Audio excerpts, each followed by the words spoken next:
three most important things in my life would have to be, number one, be the Lord, and then my family, my wife and my son and my grandkids. Those are the most important things in my life. Farming is just in my blood. I'll never quit doing it.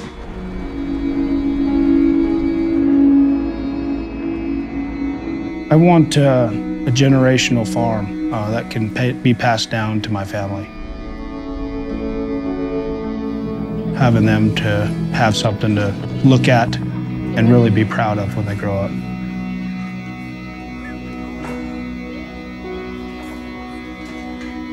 When Dion first asked me to do hemp with him, of course, I asked him if he was smoking pot and whatnot because he's married to my daughter.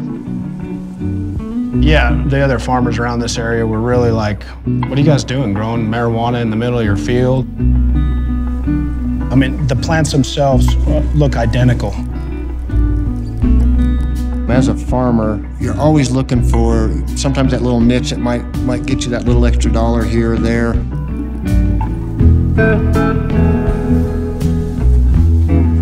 I bet you I'm more of a gambler than anybody that goes to the casino because I'm gambling everything, not just what's in my pocket. I'm gambling everything.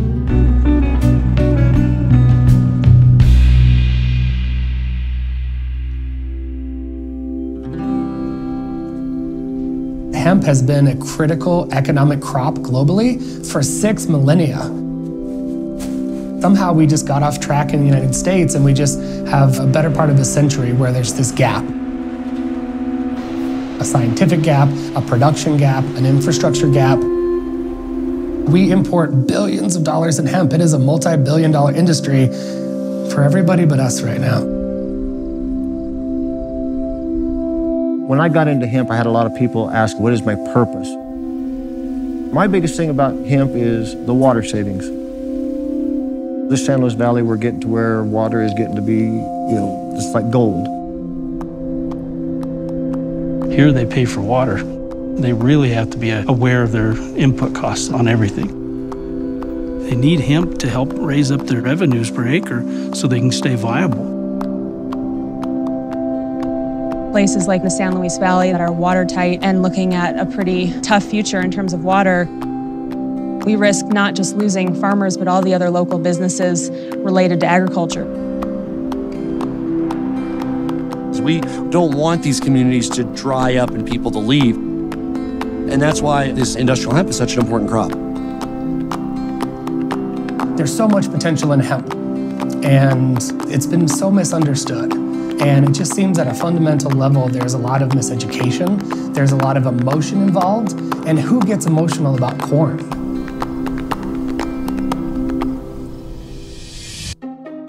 Hemp was cultivated and then domesticated over 10,000 years ago. There's scientific evidence that hemp was used for fiber, food, and then later on medicine in East Asia.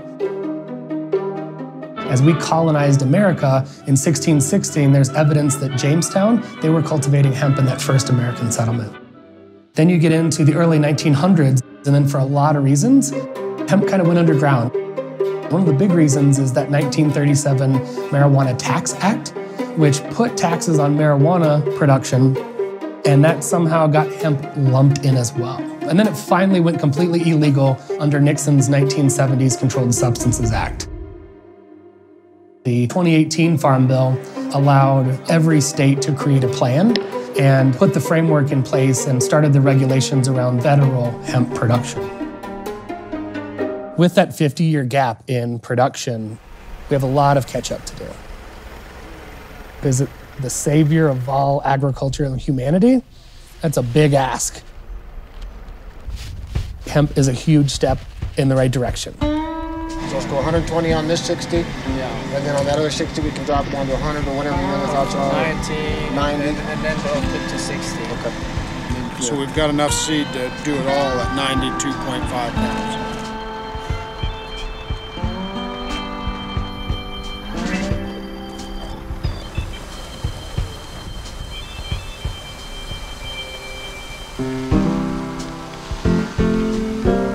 The hemp plant is an absolutely incredible plant. Hemp thrives on about any condition. It takes very little water to survive. it's a weed.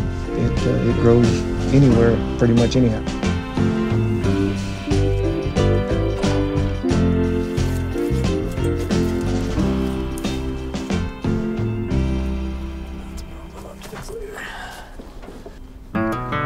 Bringing hemp production back to the U.S. is a huge opportunity.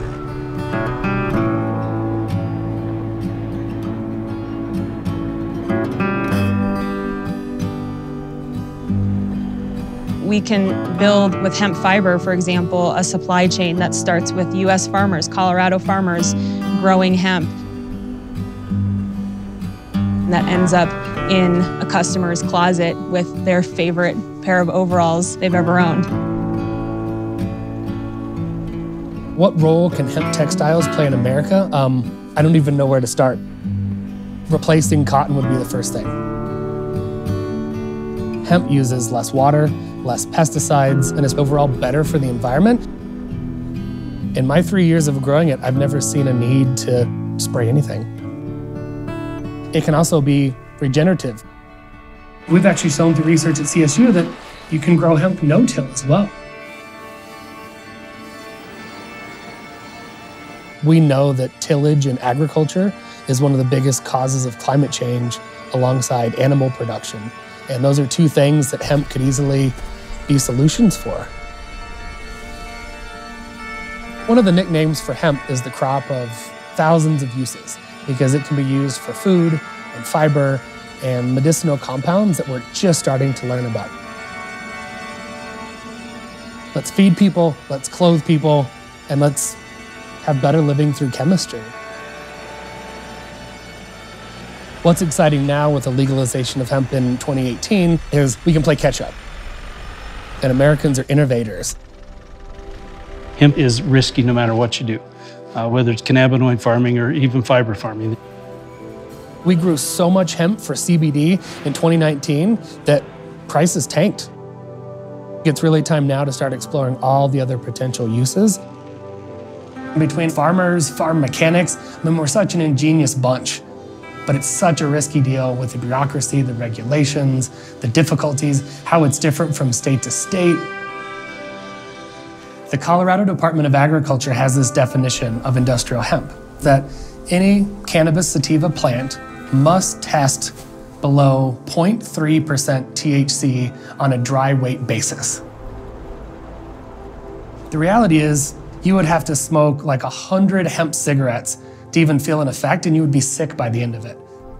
So 6 years ago, we tested at 0.31. We're allowed 0.3. They had no lenience. We had to destroy 180 acres right there. Burn it in the field, video it, send it to them, and that was it. The money loss was a big part of it, but as a farmer, something that you work day and night, you work really hard at, and then have to sit there and watch it burn. That's a tough thing to swallow. Both of us decided right there that we may not want to be doing this anymore. This is way too risky. We actually had another fellow farmer that actually talked us into giving it another whirl. And that was the best thing that happened for that.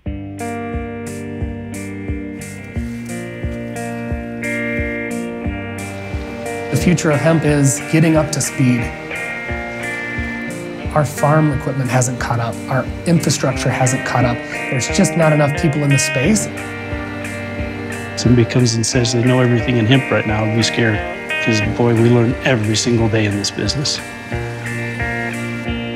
That's the fun part. I don't mind a little unknown, I don't mind a little risk. Because it lets us innovate.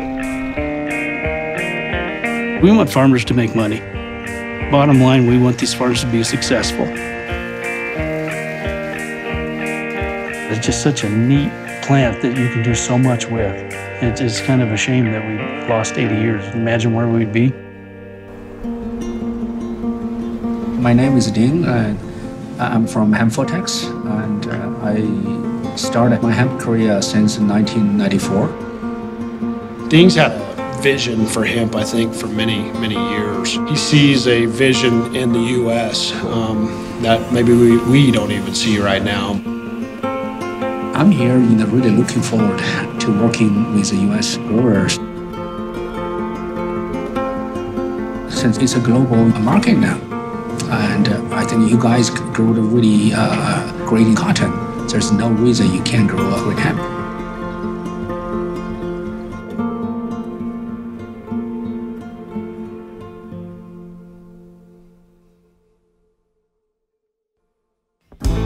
This will be the cotton of this century, minus all of the negative connotations.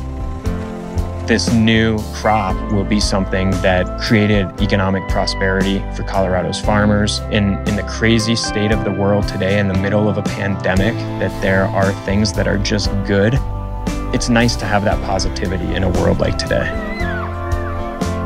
Nothing about political parties and hemp. It's just a solid business opportunity, a solid environmental opportunity, good for farmers, good for our health, good for the economy, and good for sustainability. Back when, before the freezer was done, people got their ice from lakes. In the wintertime, they went out and cut ice.